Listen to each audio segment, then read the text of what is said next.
Alright, what is going on, everyone? Welcome back to the channel. Today, as you can see behind me, we have the BRZ in the garage, and we are installing a Radium master cylinder brace. This is one of my favorite modifications. This was one of the first mods I did to the STI, and it's obviously one of the first modifications we're doing to the BRZ. Now, with the master cylinder brace, every single Subaru I've ever owned has this problem where the firewalls are a little weak. Now, whenever you go to hit the brakes, your whole firewall flexes where the master cylinder goes, and I'll show you guys that before we put this part in. But this helps alleviate that problem, so it gives the driver a lot better brake pedal feel.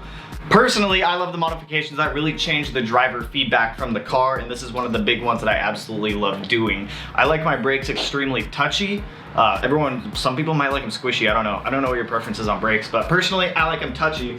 I do need to swap out the rotors and the pads on this car because as I was going through today, I did notice they are the OEM rotors and pads still at 50,000 miles. So there's been some neglect here with the BRZ, but don't worry, we're bringing it back. We're gonna say, well, it's not dead. We're gonna fix it. We're gonna do all the stuff that needed to be done that no one ever did. And then off camera, before I shot this, I pulled the mud flaps off on the BRZ because personally, I don't think mud flaps are really needed on these cars. But with that, I want to show you guys what I found inside of the frame rail of this car. Like, this is disgustingly bad.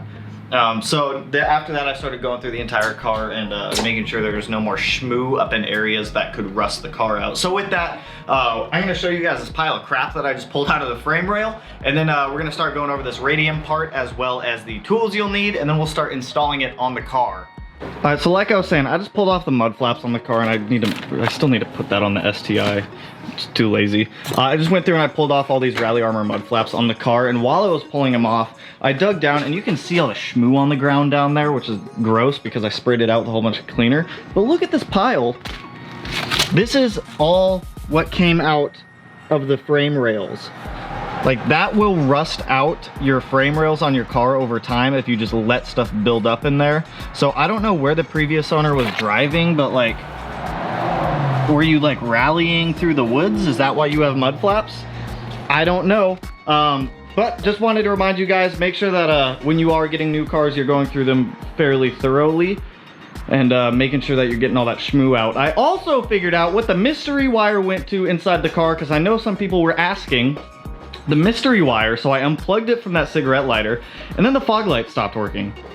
I've never in my life, never in the like 12 years I've been working on cars, have seen someone wire fog lights to a cigarette lighter inside of the car. I like 10 points for creativity there, but I have to rewire those, so I'm gonna do that later. I don't feel like messing with the wiring on them now. I'm just gonna wire them to the headlights, so that way when the headlights turn on, my fog lights turn on in sync with them. I don't need them independently wired or anything like that.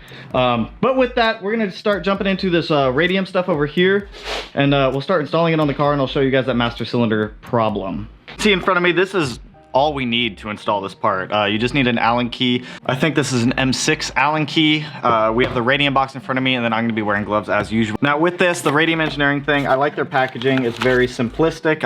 Nothing really in the box. So packaging wise, they just use one of these like stretchy boys to put it in, but overall, as you can see there, it's a master cylinder brace. If you've ever installed one of these before, they're not too bad. The reason I got Radium over like Perrin, Grimspeed, or some other ones out there, I really like Radium's parts and the way that they manufacture things. Now, this doesn't come with instructions, so I'm gonna show you guys how to install this. This is going to bolt directly to the fender, and then the nut here is gonna press up against the master cylinder, which will alleviate that flexing in the firewall. So it's gonna be putting some force back onto the master cylinder that we're losing.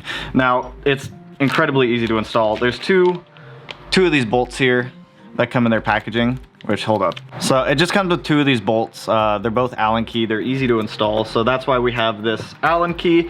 They give you a nice little like gas mask sticker looking thing. I don't really know. It's kind of cool.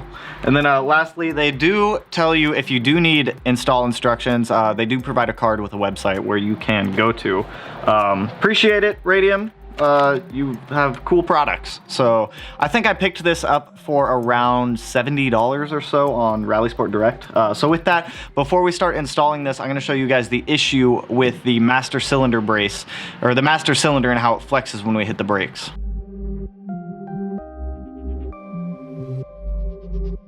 Okay, now I know that was a little difficult to see, but right down here where it bolts to the brake booster is where it starts to flex a lot, and you can really feel it in the pedal movement. Oh god. But with that, we're gonna start installing this bad boy. So I need to get the car jacked up so we can gain access into this wheel well down. Actually, I don't think we need to. So what I'm gonna start doing, just to give myself some more room here, I'm gonna go ahead, I'm gonna remove this bar, and then afterwards, there is this clip brace coming right off of these fuel lines right here that we need to take out. So once I get that clip brace out, I'll show you the 2 holes that we're gonna have to be putting these screws into, and then I'll show you how to, then we'll get it installed, and I'll show you how to adjust it. We'll do all the cool stuff. So I'm gonna get going. I'm gonna pull off that brace and then get that clip out that is holding those fuel lines together.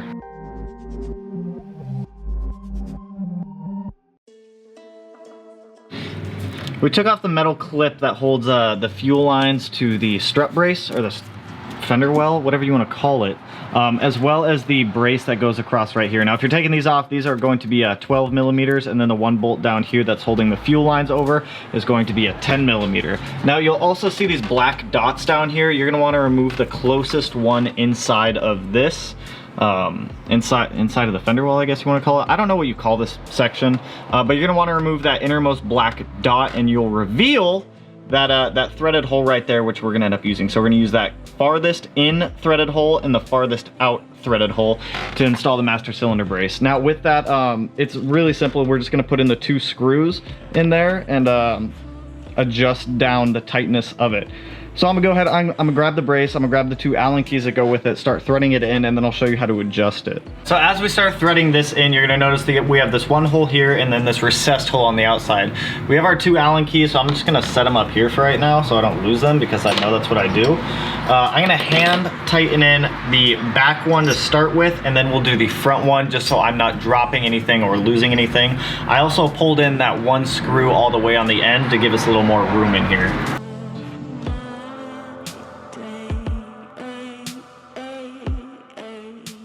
Let's get this guy threaded in all the way.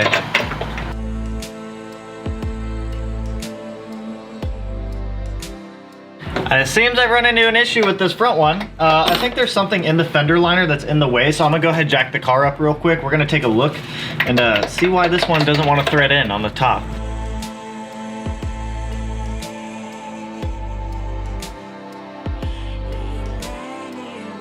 I don't know what the issue seems to be, but right there behind, right up on the top, it won't focus on it because the strut's in the way. It's just not threading through, so I think it's just a little old. So I'm gonna just start working this screw in and out with a little bit of lubricant to try to help it go through. But there's nothing blocking us, so I don't know why you don't want to go in. The other one went in just fine, so I'm gonna keep going on this. I think there's just a little rust in there, so I'm gonna keep going in and out with it to try to get it in.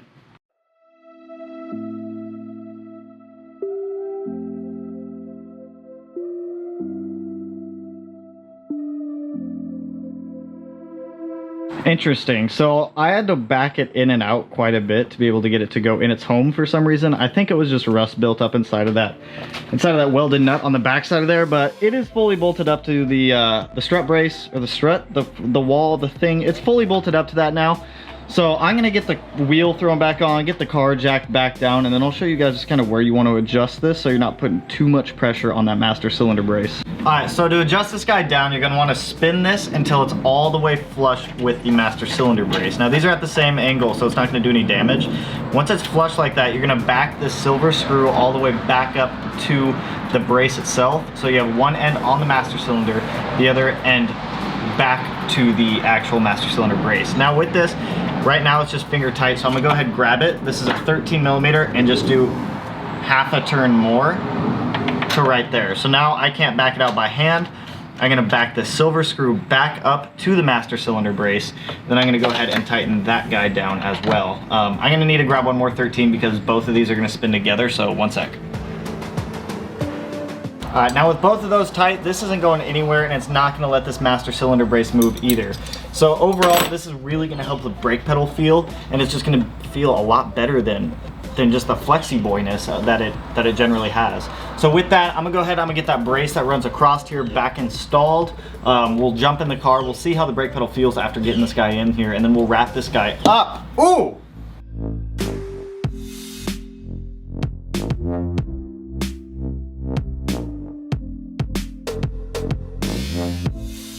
Okay, now I do apologize about the car being on, but it's gonna be the best real world feeling. So overall, the brakes feel a lot better. The pedal is firmer.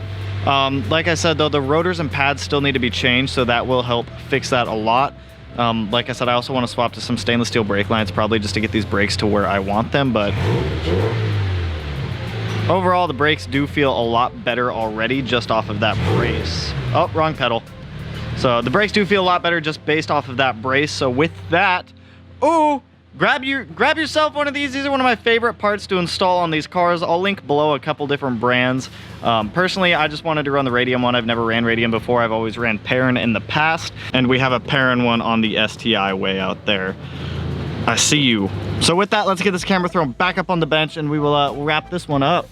All right, you guys, that is gonna wrap it up for that Radium master cylinder brace install. Like I said, this is probably one of my favorite modifications to do to these cars because it drastically changes the brake pedal feel. It's also, in my personal opinion, one of the best bangs for your bucks. Bangs for your bucks, not bang for your buck, but bangs. Bangs for your bucks. Ooh, like I said, I bought this Radium one for around, I believe, $70. You can pick up the Perrin one for, I think, $105. Pretty sure Grimspeed has one for about 90-ish. So the Radium one is the cheapest one on the market that I saw, unless you're starting to go off-brand China, Amazon stuff, I don't know. But I'll link this one as well as a couple others down below in the description. So if you guys do want to snag one for yourselves and help your brake pedal feel, you can do so. But anyways, that is going to wrap this video up. We do have some more BRZ installs coming. I'm really excited to get the BRZ installs going because I genuinely enjoy driving this car. It is very nimble, it's very fun. I do want to stiffen up the chassis even more than it already is, so we might do some chassis bracing here soon just to get it like super tight. Super tight. We're going to be doing some POVs with this, and then I think we're going to be taking it out to the track here soon, just because I think this would be a fun one to throw around. And we'll either bring the STI or this one, but spring is right around the corner. It doesn't rain too much near the end of spring, but right now it's very rainy. But anyways, ooh, if you guys like this video, you know what to do. Go ahead, hit that little thumbs up, turn that little thumbs up blue, ooh, ooh, ooh. And if you're not already subscribed to the channel and you wanna be, we'll do that corner up there today. Ooh, and I will catch you guys in the next one. Peace out, homies. Woo!